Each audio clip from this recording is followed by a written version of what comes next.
আলহামদুলিল্লাহ, আল্লাহর কাছে লাখ লাখ শুকরিয়া আদায় করি এই দিনটির জন্য। আর এই দিনটি আমাকে আল্লাহ পাক দেখার সুযোগ করে দিয়েছেন। আল্লাহ পাকের কাছে আমি লাখ লাখ শুকরিয়া আদায় করি।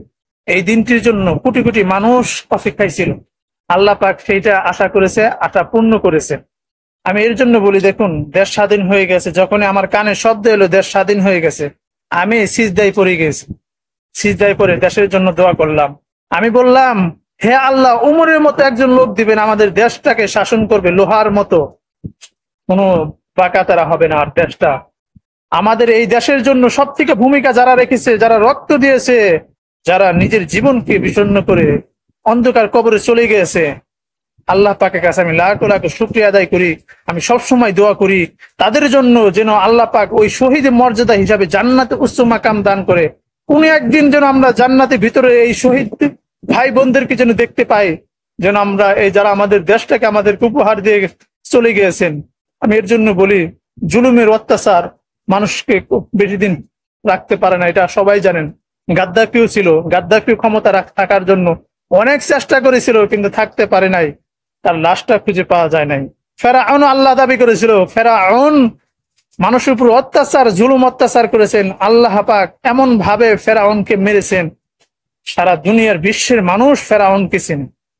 তাহলে বুঝুন, কার উপরে কেউ জুলুম করবেন না ভাই। একটাই কথা বলি, জুলুম আল্লাহ পাক সহ্য করে না। বান্দার হক মেরে খাবেন না।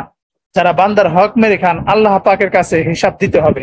আমি এর জন্যই বলি, দেখুন, আমরা কতটা অসহায় ছিলাম, পিস্তলের গুলিতে ভয় ছিলাম, রামদাহের ভয় ছিলাম, ছুরির আঘাতে ভয় ছিলাম, মানুষ কথা বলতে পারে নাই। যখন দেওয়ালে পিঠ থেকে গেছে, সবাই রাস্তায় নেমে গেছে, তখন গদি ছাড়তেই হয়েছে। এরকম ভাবে আমি সবাইকে বলি, দেশের জন্য যেমন জীবন দিয়েছেন, ইসলামের জন্য জীবন দিয়ে দিবেন। ইসলামের পক্ষে যারাই কথা বলবে, যেই শাসক করুক না কেন, ইসলামের পক্ষে যদি বিপক্ষে যদি কোনো কথা বলবে, আপনার জীবন বিলিয়ে দিয়ে দিবেন। আল্লাহ পাক আপনাকে শহীদি মর্যাদা হিসাবে জান্নাত দিয়ে দিবেন। এটা আল্লাহ পাক কোরআনে নিজে বলেছেন, এই কোরআনে নিজে বলে দিয়ে গেছেন। আপনি যদি ইসলামের পক্ষে, কোরআনের পক্ষে জীবন দেন, তাহলে আপনি শহীদ শহীদ শহীদ। আমি এর জন্য বললাম, আল্লাহ পাকের কতই না দেখেন, আবু সাঈদ ভাই, ভাই, যারাই অন্ধকার চলে গেছেন, ওই কবরে ঘুমিয়ে আছেন, তাদের মা বাবাকে আমি সেলুট জানাই, তার পরিবারকে আমি সেলুট জানাই। আপনারা এমন ছেলে সন্তান জন্ম দিয়েছেন, তারা কোটি কোটি মানুষ তাদের কাছে সম্মান করতেছে, আপনাদেরকে সম্মান করতেছে। খালি সম্মান না, খালি আপনারা সারা জীবন সম্মানে খাতে থাকবেন, এবং আল্লাহ পাক আপনাদেরকে মৃত্যু ওইভাবে দিবে, দেখবেন সম্মানে ভাবে মৃত্যু দিবেন। কিন্তু জান্নাতে যখন আপনারা যাবেন, তখন আপনি আরো সম্মান করে দিবেন। আল্লাহ আপনার ছেলে সন্তানের উসিলা আপনাদেরকে জান্নাতে বিনা হিসাবে দিয়ে দিবেন, এবং ওই জান্নাতে দেখতে পারবেন আপনার ছেলে সন্তানের মুখটা হাসি মুখ। এর থেকে আর বড় কিছু হয় না, এর থেকে আর আমাদের জীবন আর কিছু হয় না। যারা শহীদের মর্যাদা হয়ে গেছেন, আবু সাঈদ ভাইয়ের মতন মানুষ, মুগ্ধ ভাইয়ের মতন মানুষ, এরকম লক্ষ লক্ষ মানুষ আল্লাহ পাকের কাছে দোয়া করতেছেন তাদের জন্য, যারা দেশের জন্য জীবন দিয়েছেন।